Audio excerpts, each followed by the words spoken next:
My luck. The pandemic lifts enough for us to finally get the green light to launch a show we first began recording during the shutdowns. Isn't that a good thing? Some of the stuff I unload about in session might sound dated. The audience will think I never go out, that I don't know the world has moved on. Andy, you still never go out. At least I avoid birds crabbing on me. Keep hoping for the right to turn my tide. Keep lurching on the sidelines, searching for the guidelines, twitching on the byways, hitching on the highways of life.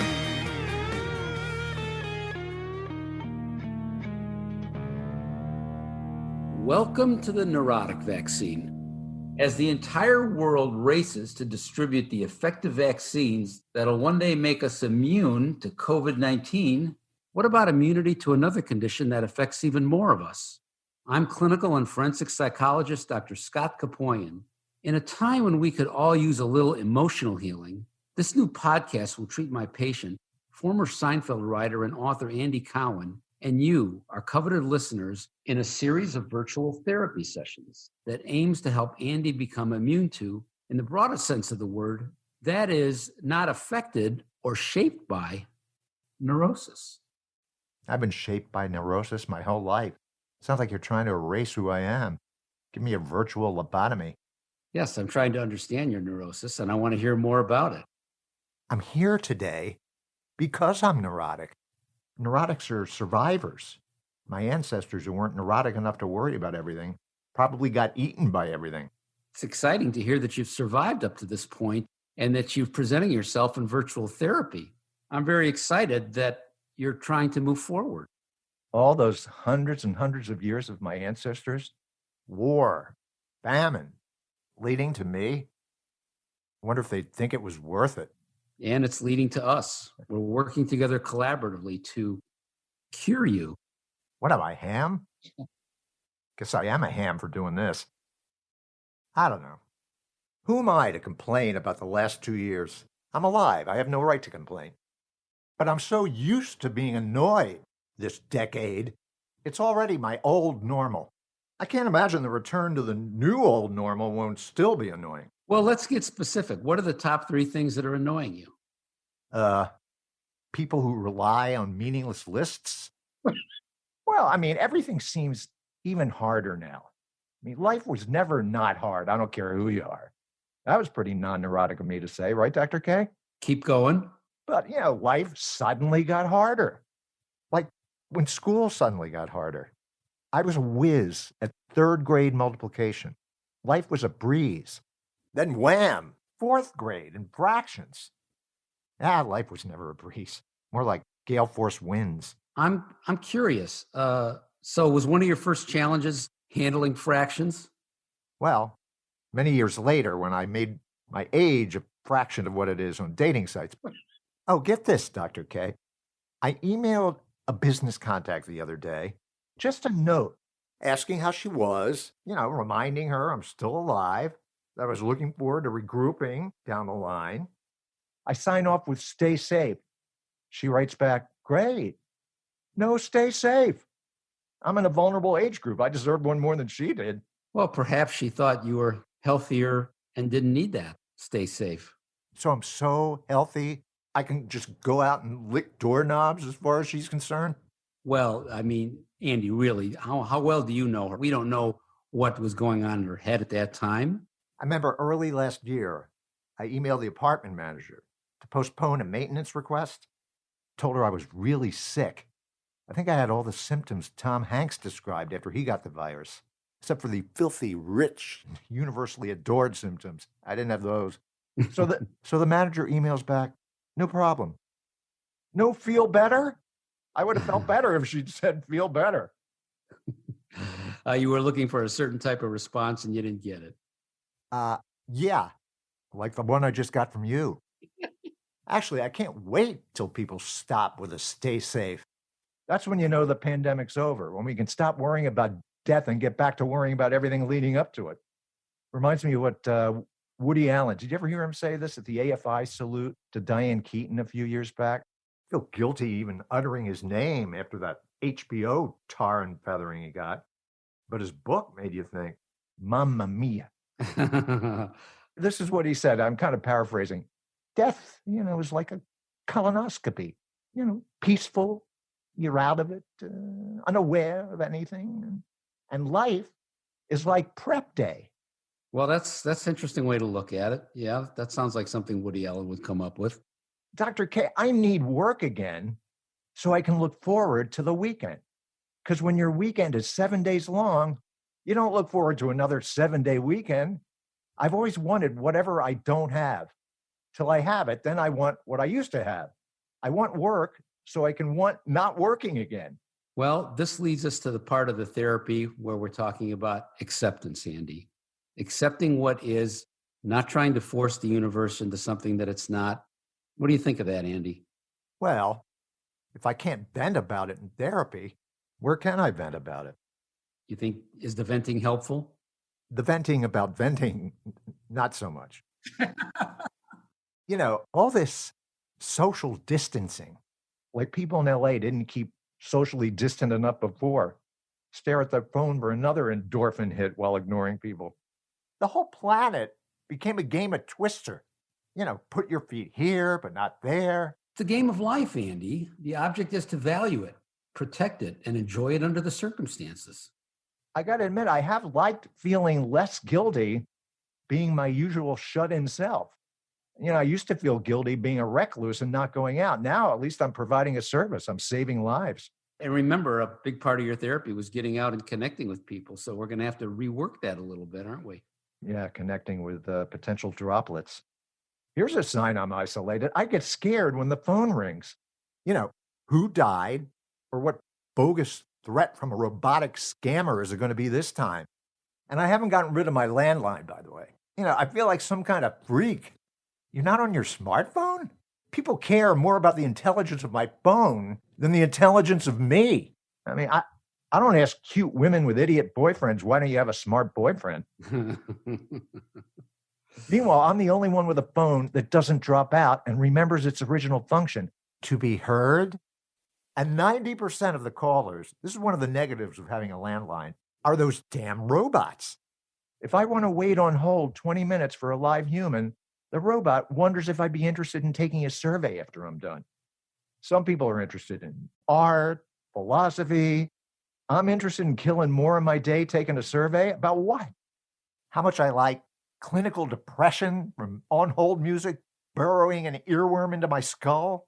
I'm not sure how really depressed you are, or if you're just upset and angry about things you can't control. Okay, good. Well, I'm making you depressed now. No, I feel fine. I would say I'm curious. Curious enough to take a survey? These robots or even human people, the phone reps, never get the thanks very much hint that you're done talking and just want to get the hell off the phone. Is there anything else I can help you with? There is something else you can help me with. Help me understand why you always ask, is there anything else I can help you with? If there was something else you could help me with, wouldn't I be bringing that to your attention on my own? I guess you're frustrated by AI algorithms and cliche-ridden responses. Yeah, the Stepford wife universe out there. Remember the movie Airplane, when annoying people kept interrupting Robert Stack at the airport, and his only recourse was punching out Hare Krishnas and all the other hawkers of pamphlets that disrupted his day? That's how I feel every day. Take this survey. Bam! Please rate us. Pow! How'd you like your underwear order? Whack! Maybe your focus on being bothered by these everyday assaults on your inner world wouldn't be as intense if a normal outside world of diversions didn't still have restrictions. Meanwhile, when you're home all the time and don't have to be anywhere, ordering food delivery is a major accomplishment. It's funny, I used to drive around stressed out, hitting 5-6 stores weekly to do my marketing. Now, ordering from Instacart is even more stressful. Relinquishing control to somebody else, Dr. K. Not that I don't appreciate these frontline workers too, who brave the stores for you, but you monitor the online shoppers as they're doing your shopping. God forbid I forget to click no substitutes for the liquid egg whites in case they're out. They could switch them with egg noodles like they care if you eat pasta for breakfast. Isn't that an advantage having that? Isn't that a good thing? Well, yeah, I mean, you can text them on the desktop app as they're shopping. And when they respond, their little JPEGs pop up. And if they're smiling, I'm thinking, oh, good, they look nice. They won't mind if I ask them to pick up something else I forgot. You invest in that one tiny picture of them till they show up with your stuff and they're not smiling at all. Even with their mask on, I can tell. That one snapshot in time had me convinced I really knew them. It's like a dating site. They could have been high on edibles when they took the picture. Who knows? What is that like? Well, I mean, if your order's really screwed up and you click the report a problem, the online chat robots, again, are like the robots, this combo of super friendly and super useless. It's very passive aggressive. And the last food delivery guy, get this, substituted 5 orders of frozen vegetables with 18 frozen fruit pops. I mean, how do you mix up those food groups? Still had to punch in a big tip, or next time, who knows, they could lick the broccoli in retaliation. Losing control of your vegetables? Again, Dr. K, I'm all about order. I'm no good with monkey wrenches thrown at me or disorder. That's what my bad dreams are always about. Something amiss. These don't look like my normal glasses. If only I could find my normal glasses. It casts this pall over my entire dream. Then I wake up, realize I have my glasses, and my first reaction, who gives a shit? Even though my bad dream became a good dream come true. I wonder what that bad dream was. I'll tell you what was becoming a bad dream. Hiding out in my apartment may be normal for me, but not with Stephen Colbert and all these other talk shows, my other virtual roomies hiding out in their homes in the beginning. It's like they were living with me, getting on my nerves. Without the special lighting and fancy sets on Zoom, they seem more like us. If they're like me, no wonder I have less respect for them now. You sound like you wound up having more company than you had before the pandemic. That's right. Actually, they aren't like me because they're working and rich as hell. How come I'm not working and rich as hell? I was watching people invite me into their homes who in real life would never invite me into their homes. Well, in real life, Andy, you might never even want to be in their homes. You just said you're getting a little tired of them. You know what I was getting tired of? The bookshelf. I have to get that bookshelf in the shot. You notice that? You're all so well read. I used to take out books from the library, but now, how are they going to monitor the anti-vaxxers who lick their fingers before turning a page? I think that's going to be a relic from the past. Take your temperature if it's normal, read a page, lick, turn the page, wipe the page you licked in case you picked up the virus since you took your temp a second ago. You've been faced with frustrations. We've all been faced with frustrations that are more enduring, that are more unique, that haven't happened in 100 years. Trump thinks it's once every 103 years. He kept saying the pandemic last time was 1917. When's he going to get that year right? There isn't one person on his staff who isn't afraid of being canned if he mentioned it's 1918, not 1917. You were so close. Good for you. Well, it has caused anxiety and duress. But remember, Andy, these are all opportunities, not problems. So if we reframe it as something that can work out well, as something that can propel us to move forward, you're going to move toward a greater life.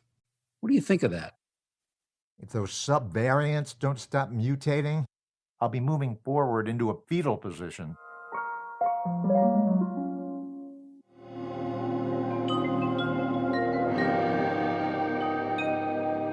I actually had a fruitful session with my other therapist today.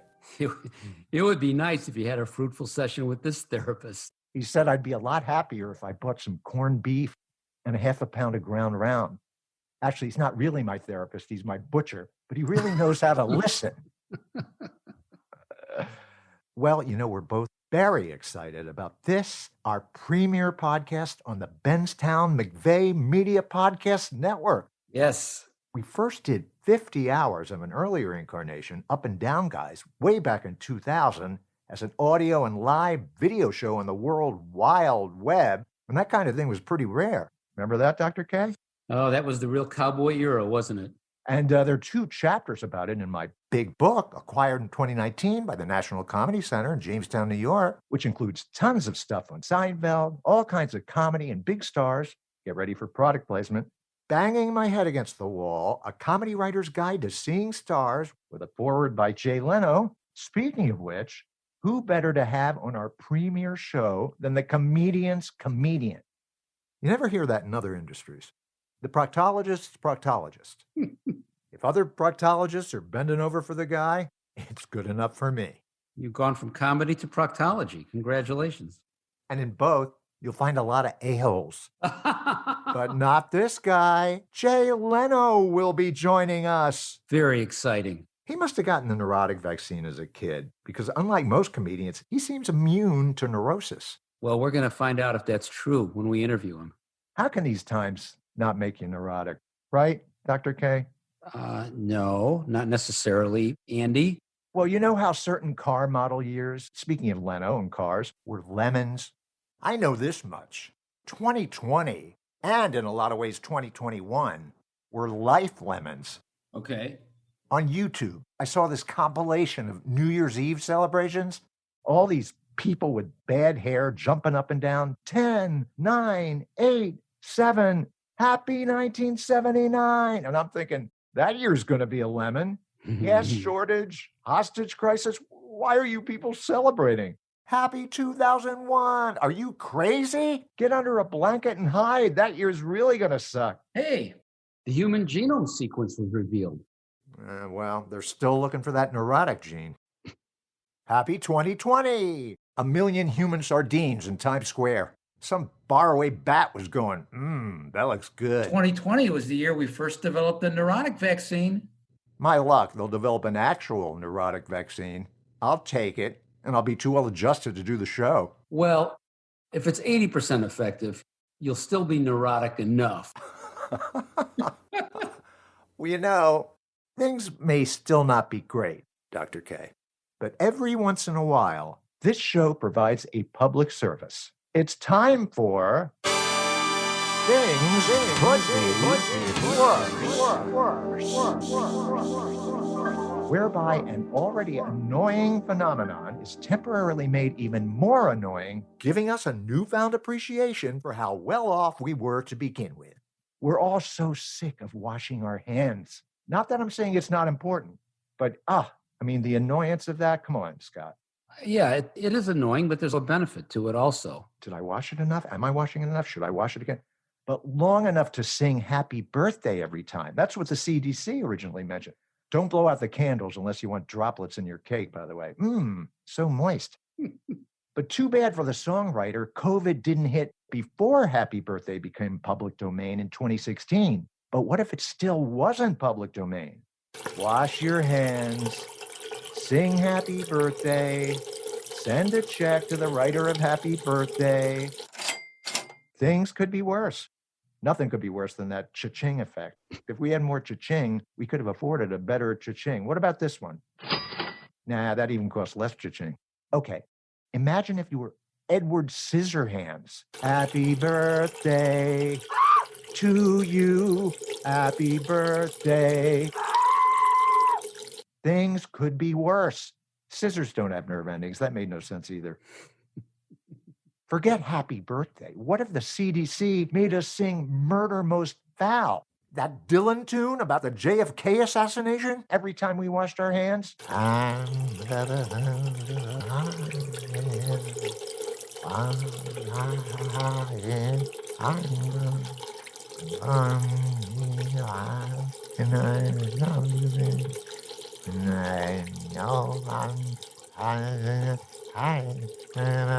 After 17 minutes, your hands would be knocking on heaven's door.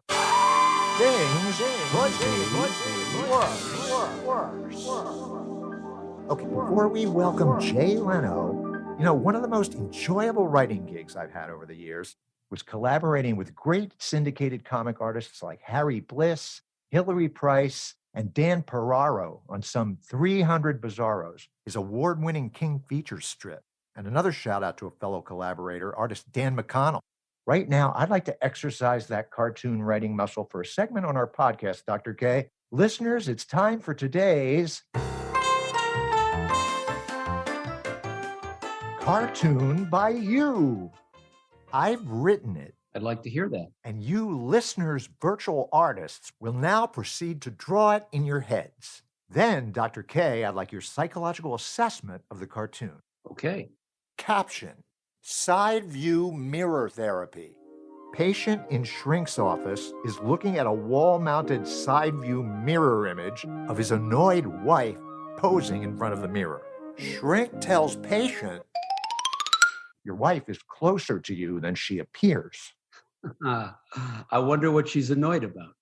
It's a cartoon, not a movie trailer. Well, I'm curious, Andy, why you came up with this particular scenario, the side view in the mirror and annoyance. To what extent does this mirror your own life? Good pun there, Dr. K. I mean, it's healthy that they're trying to strengthen their relationship, right? Boy, that sounds like something that you learned from me in past therapy sessions. Don't take credit where credit isn't deserved. Really? I'm just exploiting what's there, my friend. Sometimes couples get into the habit of misidentifying cues from another partner that could be perfectly benign. In our business, Andy, we call this the misattribution error. And they could attribute negativity where it doesn't necessarily exist. So it might not be such a bad lesson to learn that people in your life may be closer than they appear. Would they have to put side view mirrors on their bedroom ceiling to simulate closeness there? I think that kind of thinking is better left in the rear view mirror, Andy. More clever wordplay. Well, thanks for your analysis, Dr. K, and thank you, listeners, for the artwork in your heads. If you imagine your signatures before mine, you might want to reimagine that.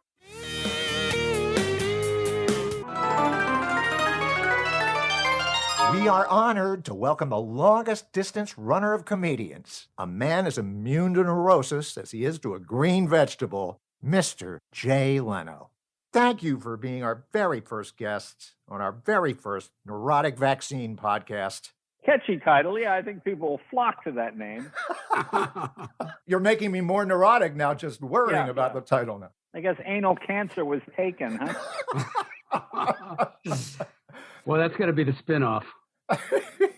Jay, I need your neurotic antibodies because you always seem so centered, one of the least neurotic comedians out there. Do you have any tips for me? You know, I kind of take it one day at a time. I'm not someone who gets deliriously happy, nor do I become depressed. I always shoot for contented. If you shoot for contented, you'll be fine. If you shoot for happiness, you're always going to be disappointed. But happiness is a privilege. It's not a right. And it's like champagne. If you drink it every day, you just become an alcoholic with no appreciation of the champagne. If you have it once a month, whatever, you know, I'm that way about happiness. I'm contented. I enjoy my life immensely. And when nice things happen, it's good. Did that include the big birthday you had at the beginning of all this? Yeah. Did you celebrate? Or are birthdays a big deal for you? Big milestones like that? No. Again, I don't get deliriously happy, nor do I get horribly depressed. I like being this age because I am better against other 70-year-olds than I ever was against other 20-year-olds. I can go back now and beat the crap out of the quarterback. He's in a wheelchair. Jay,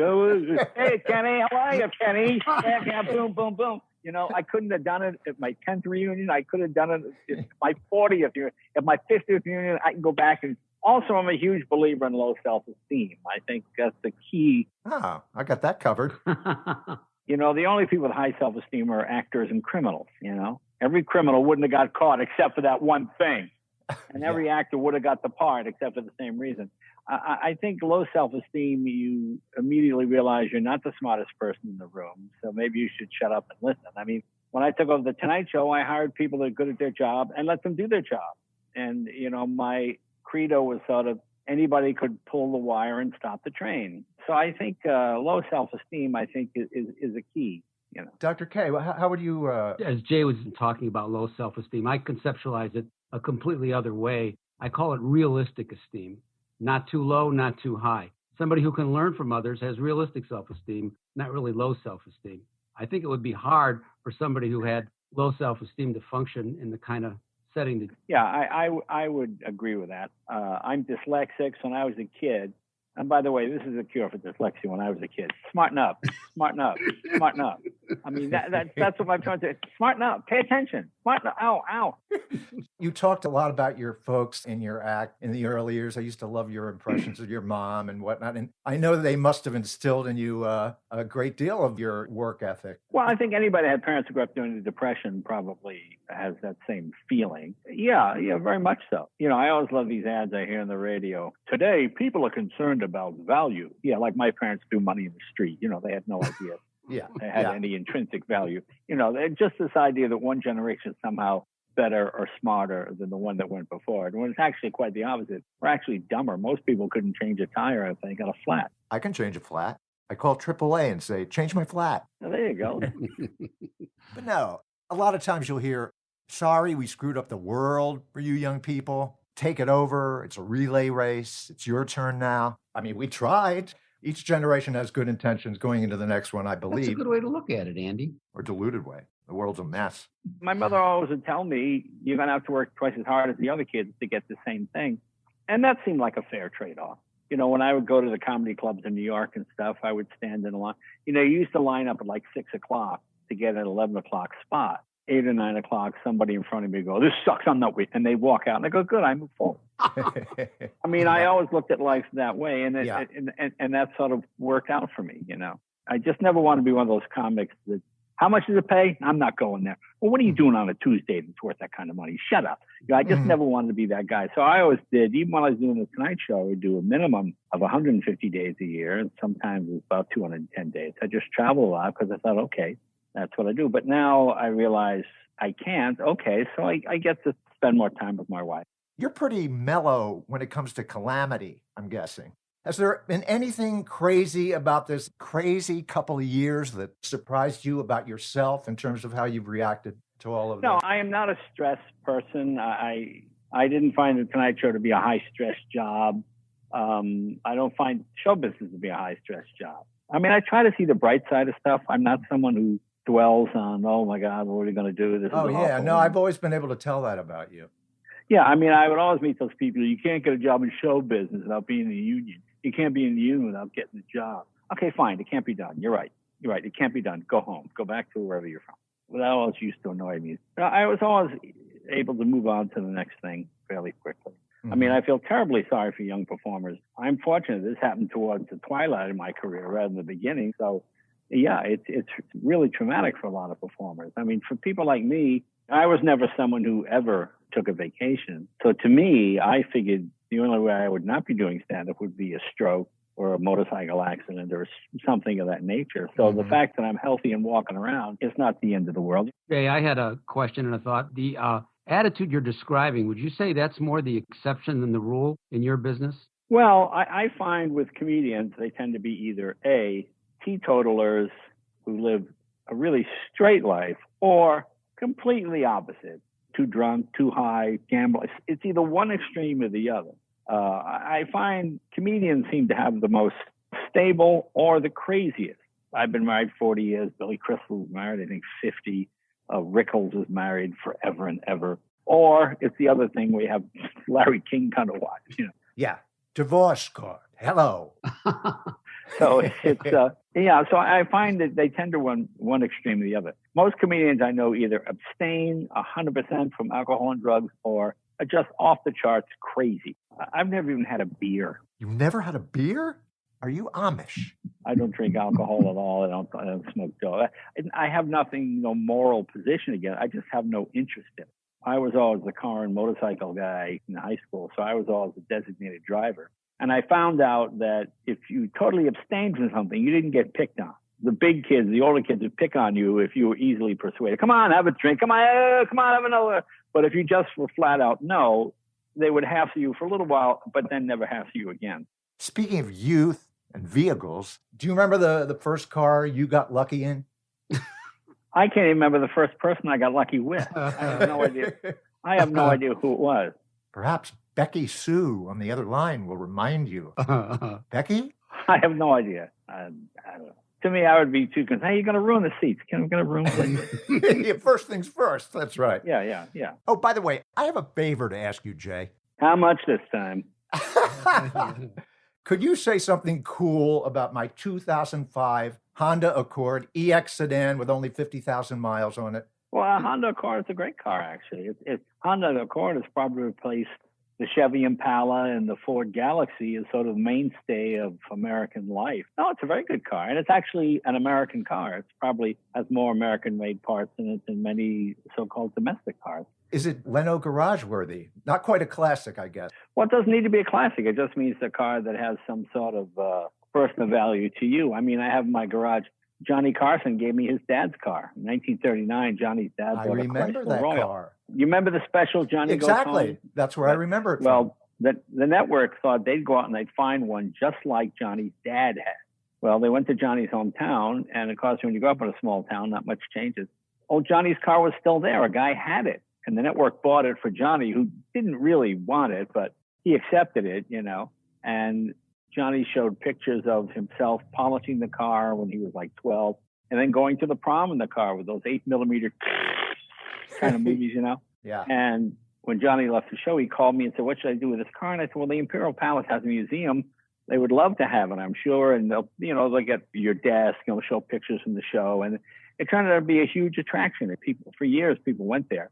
And then when the casino decided to change over to something else, there was a letter in the cars from Johnny saying, after he's gone, give it to me. So I have it here now. It's been here. That's so sweet. Yeah, it's kind of nice. By the way, what do you remember most about that first incredible Carson shot in 77? You in the green suit with the vest that's still on YouTube. Oh, yeah, that's the thing. Things stay on YouTube forever there. Yeah. Actually, I had done tons of Merv Griffins and Mike Douglas's. Oh, sure. I remember. I was at the show when you were doing that. Yeah. But the thing is, Johnny is a show that officially got you sort of in show business, because Merv would tape months ahead of time. I think you know that story about Seinfeld and I, which is very funny. Seinfeld, before he was Seinfeld, and before he was really on TV, he got a part on the show Benson, and he played a character named Frankie. He was on for 7 episodes. He had taped all of these, and in the middle of, after about episode 4 or 5, he got asked to do Merv Griffin. Okay, but Merv Griffin didn't air until 6 or 8 months later. So Frankie would have been on the air by the time this Merv Griffin show aired. But to the studio audience, they didn't know who Seinfeld was. So Merv finally goes, "My next guest, a great young comedian. You all know him as Frankie on Benson." You see people going, "I watch Benson. Who's Frankie?" And then Jerry walks out and people go, "I don't know that guy. I watch Benson every week." Well, Joe, his shows hadn't aired yet. And he does his routine. And nobody knows who he is. So to this day, whenever I would introduce Seinfeld on the Tonight Show, you all know him as Frankie. It's just sort of an inside joke. Yeah, that's great. When things began to take a shift with the Tonight Show after that Hugh Grant moment, the "what the hell were you thinking" turnaround, that had to be a pleasant rocket ship for you. Well, again, this is one of those things. It's not like things happen overnight. I was doing the show in Johnny's set, and Johnny liked the audience 50 feet away, 80 feet away, and they went straight up. When we went to New York, I said to them, since we don't have a stage in New York, we got to make one. Can we make it like a nightclub? Can we have the people right next to me, literally, so I could shake their hand or touch them or whatever? They said, sure. That was the turnaround. Everybody liked that. I walk out, I shake hands with people. How you doing? You high five, all that kind of stuff. That started a slow gradual thing. Then we come back to LA. I said, let's make the set like New York. Everybody liked it. The critics liked it. People liked it. It seemed friendlier. Especially Dave was always the aloof one, so I could be the problem. Okay, fine. So that's what we did. Then it started to change, and we were on an upswing. We would sort of match Dave, maybe pull ahead a little bit. And then once the Hugh Grant thing started, people put that down as the turning point, which I guess it was, because it really did even better after that. But it really was a gradual thing. That was my favorite thing about I'd read show business biographies. I was a waiter at Sardi's, Chapter 2. After I won my first Emmy, but no, wait, go back. What happened between being the waiter? They never tell you what happened from the waiter to the winning the Emmy. When That's why I always would get frustrated watching these biographies of these successful people where they would instantly shoot to fame. And I'm thinking, wait, the struggling part I'm going through right now, when is that happening? Yeah, to me, that's the interesting part. So, Jay, in my work, my psychology work with clients, coping and dealing with rejection is a common theme. How have you handled that aspect of your business where it's so common? Well, it's interesting. It helps you to understand other people's situations. When I would go for a job, if I didn't get it because I wasn't good enough. Case closed. I think if you are a minority, female, a Latino, Afro, whatever, and you didn't get it, you always have that thing in the back of your mind. They look surprised when I walk in. Do you think I didn't get it? Because you just don't know. I always knew why I didn't get it. I wasn't good enough. Case closed. Simple as that. And my theory was always, if you can't get in the front door, go around to the back door. For years, I couldn't get the Carson show. So I went around and I did Merv and Mike Douglas and Waylon Flowers and Madam and every one of these little shows till people kind of said, oh, okay, started to come around a little bit. People forget the business. It's show business. It's a business, and you have to run it like a business and look at it like a business. The key for me came in the work, in the sense that I remember once when I first started Tonight Show, a guy said to me, hey, I don't really like you, but I like some of your jokes. I said, okay, so you don't like the manufacturer, but you like the product. All right. Either way, you're watching the show because of the product. Whether you like me or not is immaterial. It'd be nice if you did, but hey, don't worry about it. But you like what I do. And that's when I realized it has nothing, even to this day, when I go on the Tonight Show with Fallon or one of the other shows, I always go on as a comedian. I'd have material prepared. I never assume that I am interesting or funny on my own, or I'll just wing it. I go in with things I know, or at least I hope will work. At least I make the effort. You know, I would see that on the Tonight Show, big stars would go, Jay, people love me. We'll just talk. And of course, they're awful. They have nothing to say. They're very dull, and they don't get asked back again. The real key is to have your product honed to where it's professional. If they like you too, oh, that's a wonderful extra gift. That's really good. If not, you have something to fall back on. I'm not sure if that answers your question. No, it answers it completely. But I think what you're talking about is this quality of preparation, which is so important in so many human endeavors as far as excellence. I always tell people, if you can successfully physically make it to the stage for 7 years, you'll make a living in this business. Most people can. After 4 or 5 years, again, they're too drunk, they're too high, they're too envious, they're too greedy, they're too selfish, they're too jealous. There's something other than, assuming that they have talent, of course. There's always something that stops them from achieving their goal, and it's rarely their talent. It's always, oh, how did that guy get it? Or they get consumed with if that guy wasn't here, I would have that part, or whatever it might be. And the idea is to try and put those kind of feelings aside. And so if you can just successfully do it, and it's amazing how many people can.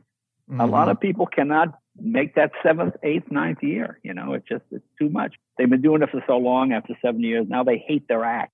What advice would you have for a young Jay Leno today who's put in some years but still hasn't caught the big break? Well, you can never be too late in being successful. You can only be too soon, in the sense that the longer you take, the more experiences you have. I always tell performers, all the terrible things that happen to you along the way are wonderful fodder for panel and for talk shows and for things of that nature. Every horrible thing that happens to you is really funny to people. I mean, just what you have to endure. And the empathy that gives you, I mean, my favorite story of this, I always empathize with the victims, like with the Bill Cosby thing, when I would see these people go, oh, these women must have known. How stupid were they? You don't know, because you're naive. Nobody remembers what it's like to be 19. I mean, when I was 19 years old, I remember I went into a club. What I used to do was I just used to go to clubs in Boston and say I'm a comedian. So I went into this guy, the guy says, I'm a comedian. The guy says, so you're a comedian, huh? You in the union? I said, no, I know there was a union. He goes, oh, you got to be an AGRA. You got to be acting, the Stage Performance Union. I can't put you on unless you're in the union. I said, well, how do I do it? Go see this guy. And he writes down some agent's name. So I go to see this agent. You're the guy Marty sent over? Yeah. I said, I'm a comedian. He said, how long have you been a comedian? About a year and a half. She goes, year and a half? You're supposed to be in the union within 90 days. I could find you right now. You could be in violation. You got to join the union. I said, well, how much is it to join? He goes, $300. I said, well, I don't have $300. And then he said those classic words, how much you got? And I went, I got 75. And he took my $75 and he gave me a business card. He wrote Union Man on the back. Wow. He goes, you go back to the club, you show him this card. I said, am I in the union now? He goes, yeah. I knew I was being taken. And I remember I went back to the club and I showed the guy the card he wrote Union Man on. And the guy just laughed in my face. I mean, just that one incident. That was 51 years ago, but I still remember like yesterday. Right. Okay, this is what it's like for these young women. People go, why did you go to Harvey Weinstein's room? Well, he's the biggest producer in show business at the time. Why wouldn't, maybe he thinks you have talent. Maybe he saw me on, you don't know. Cosby. The biggest star on TV invites you up to his room because he thinks you're talented, and it gives you empathy and it makes you understand and it makes you sympathetic to an audience, so the advice would be to take it day by day. Don't judge your success by other people's success. When I started, I was the only comedian I knew.